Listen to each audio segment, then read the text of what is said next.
Cancer Healer Center, a new beginning. केंद्रीय मंत्री अमित शाह रायगड दौऱ्यासाठी पुण्यात दाखल. सकाळी 9 वाजता रायगडकडे रवाना होणार. शिवरायांच्या 345व्या पुण्यतिथीनिमित्त अभिवादन करणार.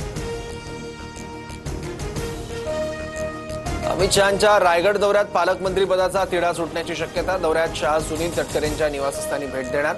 पालकमंत्रीपदासाठी शिंदेंची शिवसेना, दादांच्या राष्ट्रवादीत चुरस.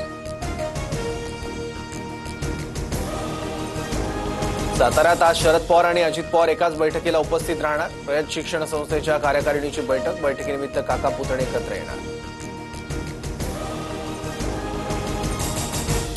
कर्जमाफीच्या मुद्द्यावरून प्रहारचं आंदोलन तात्पुरतं स्थगित. कोकाटेंसोबतच्या एप्रिलच्या बैठकीत मागण्या मान्य न झाल्यास तीव्र आंदोलन. दर 15 दिवसांनी एका मंत्र्यांच्या गाडीची हवा सोडणार, कडूंचा इशारा. मी भिकारी शेतकरी नव्हे तर दिलदार शेतकरी. बच्चू कडूंशी फोनवर बोलताना कृषी मंत्री माणिकराव कोकाटेंचं वक्तव्य.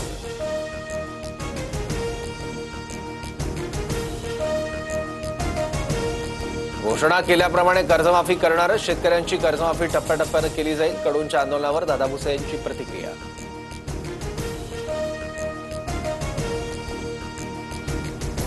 बीएमसी निवडणूक जवळ आली की काहींना मुंबईची आठवण येते. मग मुंबई महाराष्ट्रापासून तोडणार अशी जुनी कॅसेट पुन्हा सुरू करतात. एकनाथ शिंदेंचा उद्धव ठाकरेंवर पुन्हा निशाणा.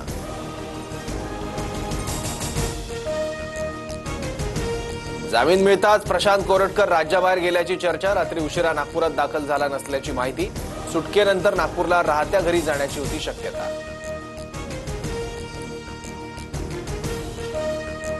पुण्यातील ईश्वरी भिसे मृत्यू प्रकरणाचा अहवाल केंद्राच्या कुटुंब कल्याण विभागाला सादर. सूत्रांची माहिती. पालिकेच्या माता मृत्यू अन्वेषण समितीकडून उपचारावेळच्या विलंबाची तपासणी.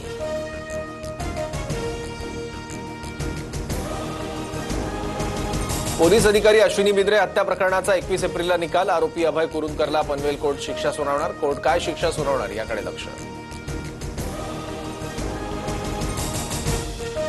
उद्धव ठाकरेंच्या सिंधुदुर्ग दौऱ्याच्या वेळी हॉटेल व्यावसायिकांनी हॉटेलमध्ये कोंबडी वडे आणि मासे बंद ठेवावे. नारायण राणेंचं वक्तव्य.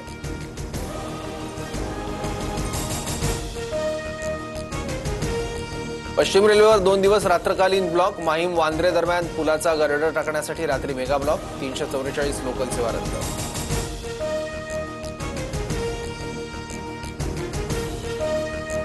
मेगा ब्लॉकमुळे पश्चिम रेल्वेवर प्रवाशांचे मोठे हाल. अनेक लोकल रद्द केल्यानं सकाळीच ट्रेनला मोठी गर्दी. विरारहून सुटणाऱ्या लोकल अंधेरीपर्यंत सुरू असल्यानं प्रवाशांना फटका.